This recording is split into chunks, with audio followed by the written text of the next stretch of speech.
നിങ്ങളുടെ favourite shows ഇനി ഒരിക്കലും മിസ്സാവില്ല. ഇപ്പോൾ C5 കാണും നിങ്ങളുടെ ഫേവറേറ്റ് ഷോ തികച്ചും സൗജന്യമായി. മാളുവിനോടും മഹേട്ടനോടുള്ള ഇഷ്ടം മാത്രല്ല, മറ്റൊരു ലക്ഷ്യം കൂടി എനിക്കുണ്ട്. എന്ത് ലക്ഷ്യം? ഗൗരി ചേച്ചിയുടെ മരണം, അതിന്റെ പിന്നിലെ സത്യം എന്താണെന്ന് എനിക്കറിയണം. നീ ഇതെന്തൊക്കെയായി പറയുന്ന ഗംഗേ? അതേ മുത്തശ്ശി, മഹേട്ടൻ ഒരിക്കലും ഗൗരി ചേച്ചിയുടെ മരണത്തിന് കാരണമാവില്ല. പിന്നെ എങ്ങനെ ഗൗരി ചേച്ചി മരിച്ചത്? അതറിഞ്ഞാ മാത്രമേ മഹേട്ടന്റെ ദേഹത്ത് വീണ് ആ കറ മാറൂ. വേണ്ട, ആവശ്യമില്ലാത്ത ഒരു കാര്യവും നീ അന്വേഷിക്കണ്ട. അങ്ങനൊരു തീരുമാനം നിനക്കുണ്ടെങ്കിൽ ഈ നിമിഷം തന്നെ നമ്മൾ ഇവിടെ ഇറങ്ങും. മുത്തശ്ശി, ഞാൻ... വേണ്ട ഗംഗേ, ഒന്നും പറയണ്ട.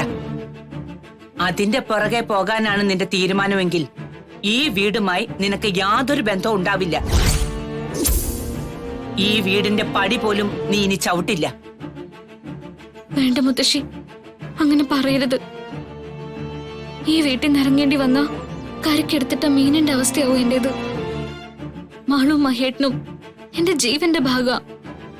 എങ്കിൽ ഒരു അന്വേഷണത്തിനും നീ ഇനി പോകാൻ പാടില്ല. ശരി, ഞാനൊന്നും തിരക്കില്ല. എനിക്കിവിടെ നിന്നാ മാത്രം മതി. കൊഞ്ചിച്ചും ലാളിച്ചും മാത്രമാണ് ഞാൻ നിന്നെ വളർത്തിയത്.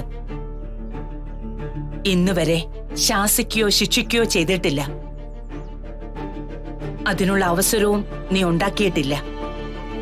ഈ കാര്യത്തിന് പിറകെ നടന്നാൽ എന്റെ മോളെ എനിക്ക് ശിക്ഷിക്കേണ്ടി വരും. ഇല്ല, മുത്തശ്ശി പറയുന്നതിനെതിരായി എന്നൊന്നും ചെയ്യില്ല. നിന്റെ കാര്യത്തിൽ എന്റെ മനസ്സിൽ എന്തൊക്കെയോ ആശങ്കകൾ ഉണ്ടായത് സത്യമാണെന്ന് എനിക്കിപ്പോ ഉറപ്പായിട്ടുണ്ട്. എന്തോ അരുതാത്തത് സംഭവിക്കാൻ പോകുന്നു എന്ന് മനസ്സ് തരുന്ന മുന്നറിയിപ്പാണ് അത്തരം ആശങ്കകളും വേവലാതികളും. നീ ഗൗരിയുടെ മരണത്തിന്റെ സത്യം അന്വേഷിച്ചിറങ്ങിയാൽ അതിന്റെ ഫലം ഒരുപക്ഷെ നമ്മൾ ആഗ്രഹിക്കാത്തതും ചിന്തിക്കാത്തതുമായ എന്തെങ്കിലും ആണെങ്കിലോ? അതെന്താ മുത്തശ്ശി അങ്ങനെ പറഞ്ഞത്? നമുക്കറിയാത്ത പലതും ഈ വീട്ടിൽ നടന്നിട്ടുണ്ടാവും. ഈ വീട്ടിൽ എന്തൊക്കെയോ ദുരൂഹതകളുണ്ടെന്ന് എനിക്ക് പലപ്പോഴും തോന്നിയിട്ടുണ്ട്.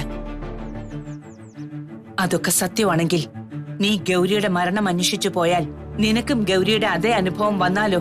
ഗൗരി ചേച്ചിയുടെ മരണം എങ്ങനെയായിരുന്നു എന്ന് മുത്തശ്ശിക്കറിയോ? ഇല്ല, പക്ഷേ ആയുസ്സത്ത് മുൻപ് ആ പാവം ഈ ഭൂമി വിട്ടു പോയില്ലേ? അതിനു പിന്നിൽ ഒരു കാരണം ഉണ്ടാകാതിരിക്കില്ലല്ലോ. അതന്വേഷിച്ച് നീ നടന്നാൽ നിനക്കെന്തെങ്കിലും സംഭവിച്ചാൽ എനിക്ക് ആരാ ഉള്ളത്? അതുകൊണ്ട് നിന്നെ ഇനി ഇവിടെ നിർത്താൻ എനിക്ക് താല്പര്യമില്ല ഗംഗേ.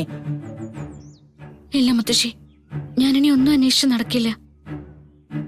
പക്ഷെ മുത്തശ്ശി എന്നോട് ഇവിടുന്ന് വരാൻ നിർബന്ധിക്കരുത്. വിവാഹം കഴിയുന്നവരെങ്കിലും ഞാൻ കുറച്ചു നാളും മാണുവിനൊപ്പം കഴിഞ്ഞോട്ടെ.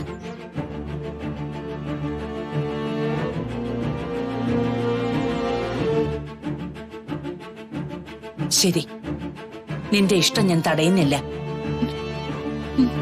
പക്ഷേ നീ വാക്കു മറന്നു എനിക്ക് തോന്നിയാൽ ആ നിമിഷം നിന്നെയും കൊണ്ട് ഞാൻ ഇവിടുന്ന് പോകും. ശരി മുത്തശ്ശി, ഞാൻ സമ്മതിച്ചു. ഡൗൺലോഡ് ചെയ്യൂ C5 ആപ്പ്. കാണൂ എല്ലാ എപ്പിസോഡുകളും സൗജന്യമായി.